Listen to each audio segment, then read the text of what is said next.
Análisis. Muchas gracias por estar con nosotros y como es habitual a esta hora, ya lo sabe, nos vamos de lleno a nuestra mesa de análisis. Le doy la bienvenida a Christopher Estupiñán, abogado y activista. ¿Cómo estás, Christopher? Qué gusto saludarte. Igualmente, Alberto, muy bien. Saludos al auditorio. Gracias por tenerme aquí de nuevo en tu espacio. No, hombre, muchísimas gracias a ti, Christopher. Y también nos acompaña Mauricio Train Bautista, abogado fiscalista y miembro del Colegio Nacional de Abogados. Gracias por estar con nosotros, Mauricio. Muchas gracias por el espacio. Buenas tardes.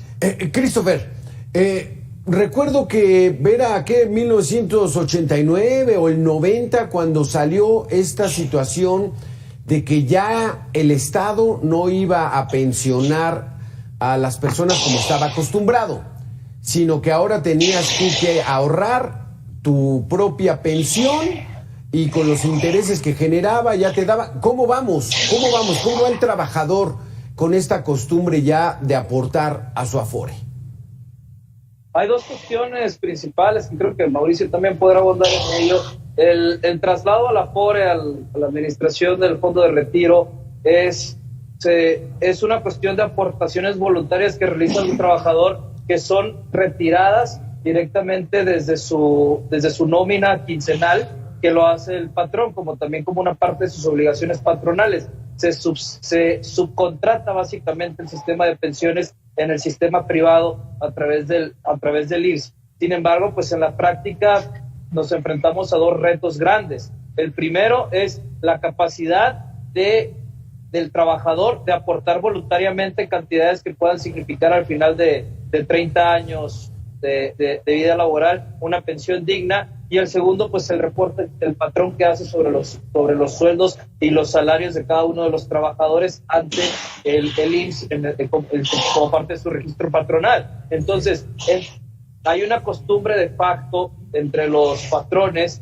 de no reportar los sueldos totales al IMSS por una cuestión de cuotas obrero-patronales. Entre más alto es el sueldo del trabajador, más alto es la cuota obrero-patronal, y es un impuesto para el patrón básicamente por tener trabajadores. Entonces, existe una costumbre de reportar cantidades más bajas, incluso hasta lo mínimo en el IMSS, ante el IMSS, para bajar la tasa gravable por cuanto hace al impuesto a la aportación patronal, y eso pues también se puede traducir o reflejar en un fondo de retiro menor.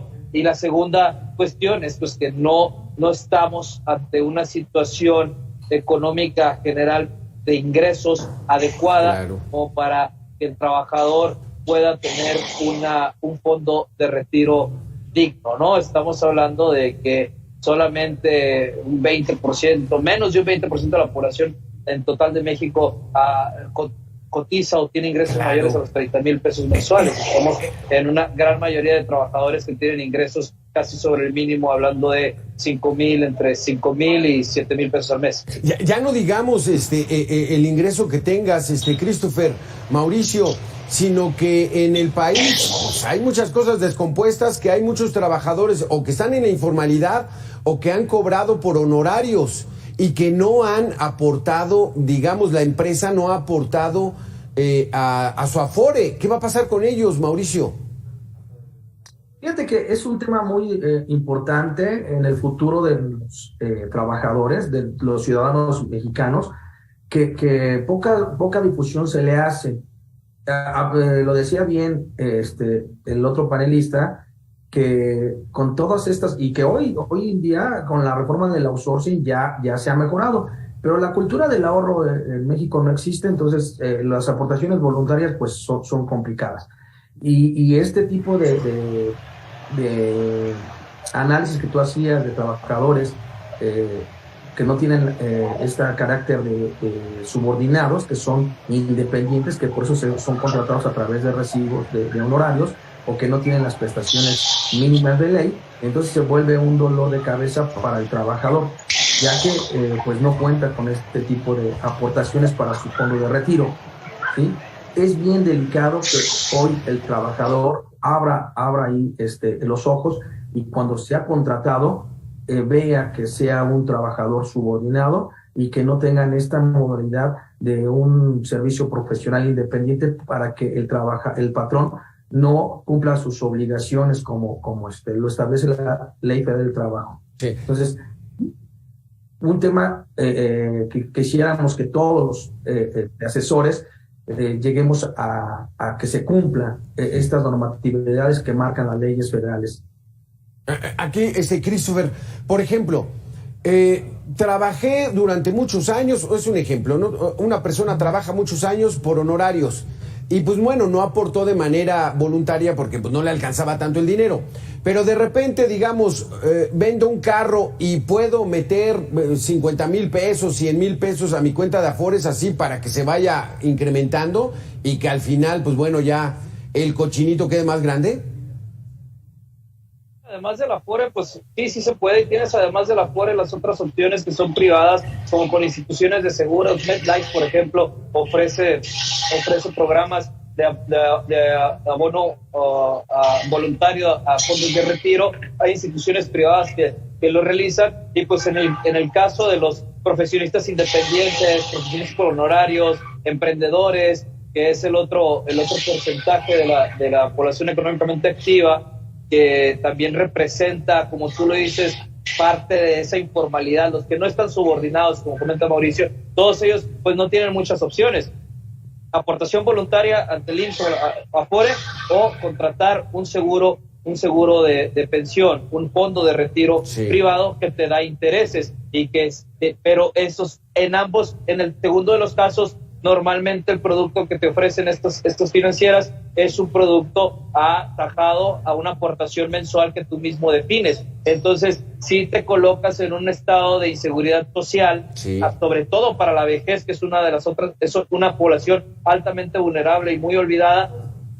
Si no aportaste, no tienes un fondo de retiro adecuado, al tiempo te consume y no vas a tener suficiente para lograr llenar ese cochinito. Y por otra parte, pues el acceso a la seguridad social. Entre más grande, mayor es el riesgo y menor es la posibilidad de obtener seguros de gastos médicos mayores, o las primas son mucho más considerables.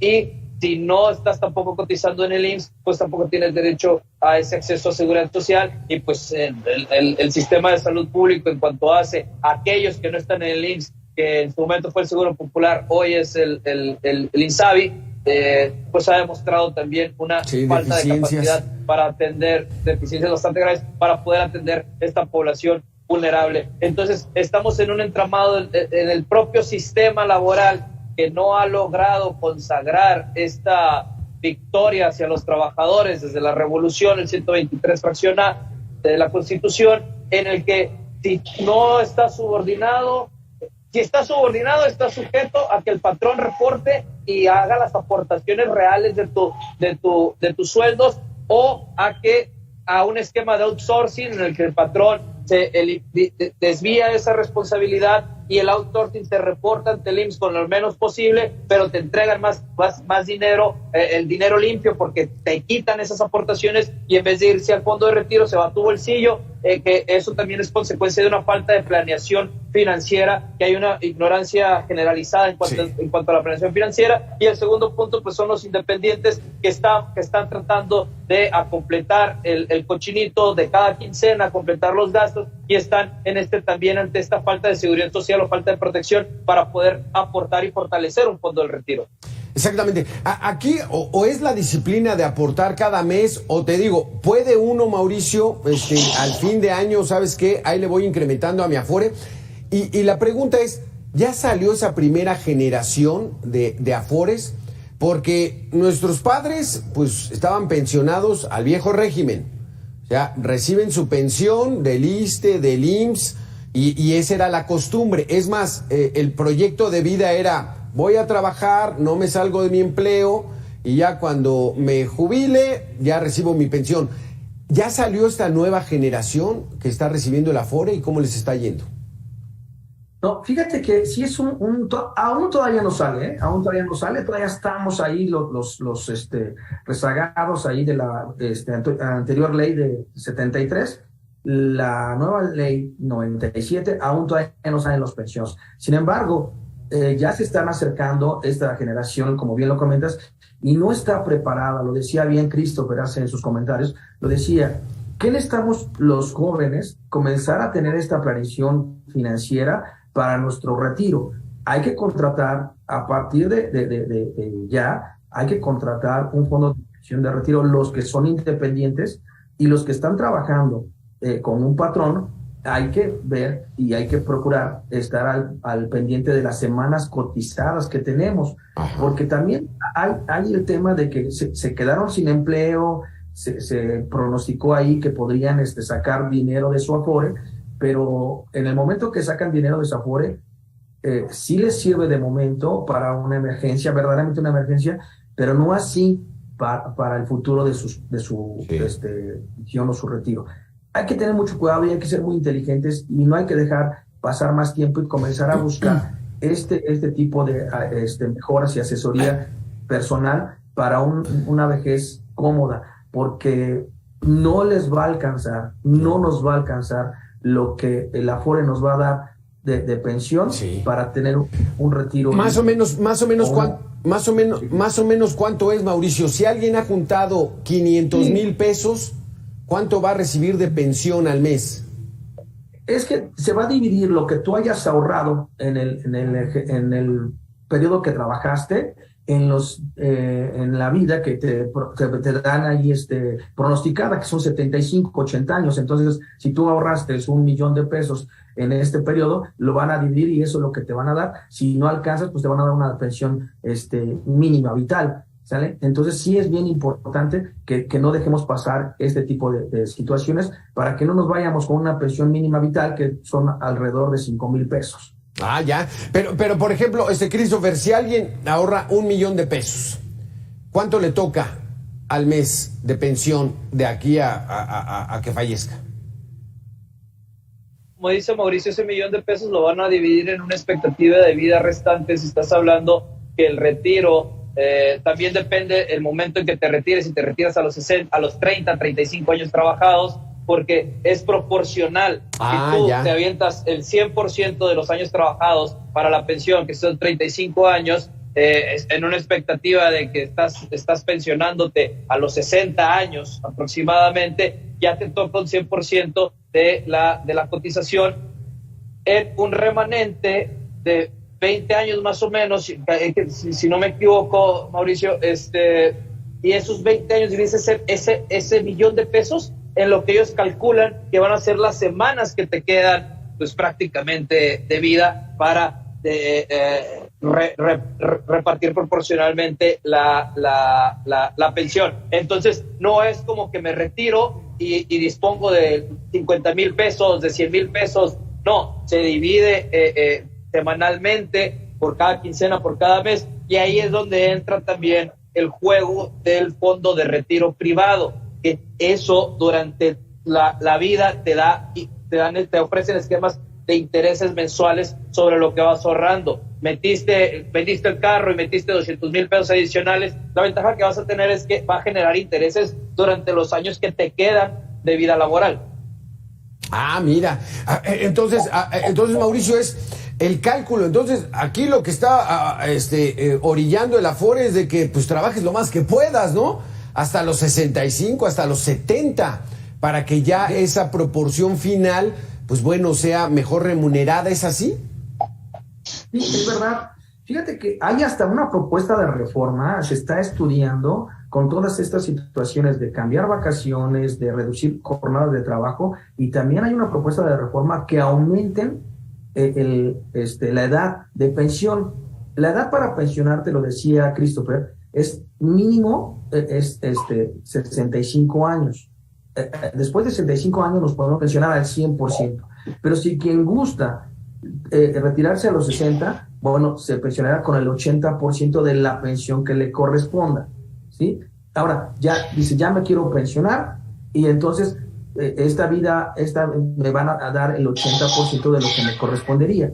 Entonces sí es bien importante este tipo de cosas, y que si dices, oye, si trabajo a los 80, pues sigo yo produciendo, sigo yo ahorrando, y no me mantengo en este sentido, bueno, que ya no me va a mantener el gobierno en la ley nueva. ¿Por qué? Porque ya las afores de estos fondos que administran el retiro son iniciativa privada, son instituciones financieras de la iniciativa privada, que una o dos son públicas. De ahí es que ellos me regresan el dinero y ellos me van por decirlo así, me van a mantener el resto de mi vida. Me van a mantener con el dinero que yo ahorré, obviamente. Claro. ¿Sí? Entonces, entre más trabaje, más ahorro y mi pensión puede ser más jugosa, pero obvio, ya cuando uno ya tiene cierta edad, lo que uno busca es pues, sí, claro, pues ya descansar, pues ya trabajó uno mucho. Christopher, nos queda un minuto, pero entonces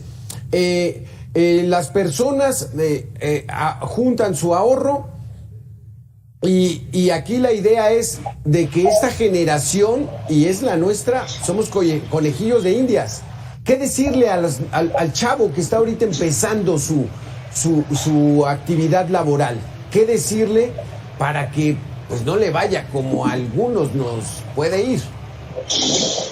En primer lugar, tenemos que aceptar la realidad de que el sistema de seguridad social en cuanto a pensiones no está planeado ni previsto para las expectativas de vida que hoy tenemos. Estás hablando que en 1970 pensar en vivir 60, 65 años era algo muy lejano. Ahorita pensar en vivir 80 años es algo muy real. Entonces, ¿qué pasa cuando tú estás planeando a morir a los 65, 70 años, pero la realidad es que vas a fallecer a los 90 con los avances de la medicina y etcétera? Entonces, tenemos que aceptar esa realidad y afrontarla, y lamentablemente, como el sistema de seguridad social no está al día ante esa realidad, no hay una capacidad real de respaldar tu proyecto de retiro, y no hay ni siquiera una capacidad institucional para brindar el verdadero bienestar a la vejez. No hay instalaciones en las calles, no hay en el sistema de salud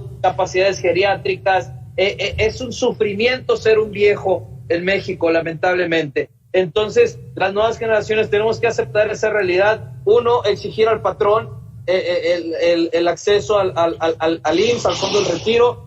Y dos, tener una planeación objetiva, así sean 100 pesos, 500 pesos, 1000 pesos, lo que esté entre tus capacidades. Tu vida productiva irá aumentando esas capacidades, pero no podemos pensar que no vamos a llegar a vivir tanto tiempo. Ese es uno de los grandes errores por los cuales al final ya la pensión no alcanza, porque no la tomaste en serio en ningún momento. ¡Qué barbaridad! ¡Qué tema tan interesante! Desafortunadamente se nos acaba el tiempo, pero vamos a continuar toda la tarde con este tema de los afores. Abrir los ojos, porque el tiempo vuela. Y cuando menos nos damos cuenta, caray, ahora sí ya necesito de mi pensión, cuánto ahorré. Y también los chavos que están empezando a trabajar, pongan sus barbas a remojar. Christopher Estupiñán, muchísimas gracias. Mauricio Train Bautista, muchísimas gracias por haber estado con nosotros. Gracias. Gracias, Alberto.